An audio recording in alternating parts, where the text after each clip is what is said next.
حضرت ابو ہریرہ رضی اللہ تعالیٰ عنہ بیان فرماتے ہیں کہ رسول کریم صلی اللہ علیہ وسلم نے ارشاد فرمایا، جب زانی زنا کرتا ہے اس وقت مومن نہیں رہتا ہے، اور جب شرابی شراب پیتا ہے اس وقت مومن نہیں رہتا ہے، اور جب چور چوری کرتا ہے اس وقت مومن نہیں رہتا ہے، اور جب لوٹ مار کرنے والا لوٹ مار کرتا ہے اور لوگوں کی ترسی ہوئی نگاہیں ان کی طرف دیکھتی ہے تو اس وقت مومن نہیں رہتا ہے۔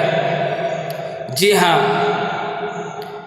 اس حدیث کو حدیث کے اکثر کتابوں میں بیان کیا گیا ہے۔ اس حدیث میں اللہ کے نبی نے 4 کام کے وقت سلب ایمان کی بات کی ہے، ایمان کی نفی کی بات کی ہے۔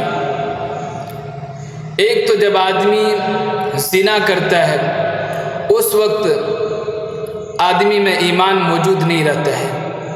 جب آدمی شراب پیتا ہے اس وقت وہ مومن نہیں رہتا ہے، ایمان کی حالت میں وہ شراب نہیں پیتا ہے۔ جب آدمی چوری کرتا ہے تو ایمان کی حالت میں چوری نہیں کرتا ہے۔ چور کے ایک عام معنی ہے جس کو ہم اور آپ سمجھتے ہیں، اس سے ہٹ کر کے ایک اور معنی سمجھے کہ جس کے پاس امانتیں ہو، چاہے وہ مدارس کے ہو، مساجد کے ہو، یا لوگوں کے لیے رفائی کام کے پیسے ہوں، ان پیسوں کو کھا جائے، اس میں گھوٹالہ بازی سے کام لے، یہ بھی چور ہے۔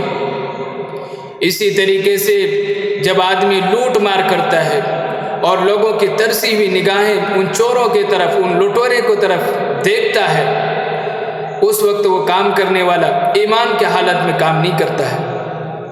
آج کے دور میں اگر آدمی ATM مار لیتا ہے اور چند لمحوں میں پورا کھاتا خالی کر دیا جاتا ہے تو یہ بھی لٹیرے ہیں۔ آج کے دور میں یہ بھی وہی لوگ ہیں جن کو حدیث میں بیان کیا گیا کہ لوٹ مار کرنے والا جب لوٹ مار کرتا ہے تو ایمان کی حالت میں نہیں کرتا۔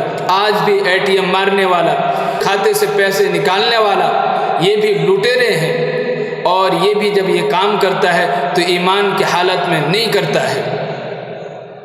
حدیث میں ایمان کی نفی کی گئی ہے، سلب ایمان کی بات کی گئی ہے۔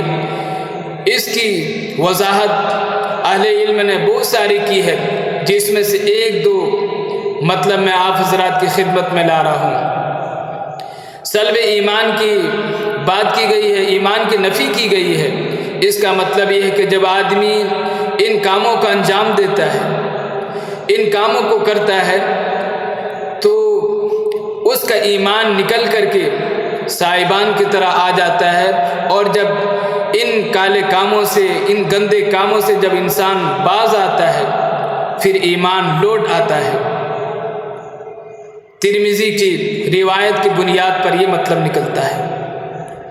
اور دوسرے مطلب بعض اہل علم نے یہ بیان کیا ہے کہ ایمان تو موجود رہتا ہے لیکن ایمان کامل کی نفی کی گئی ہے، یعنی کمال درجے کے ایمان اس میں موجود نہیں رہتا ہے۔ ایمان کامل ہونے کی حالت میں یہ کام انجام نہیں دیتا ہے۔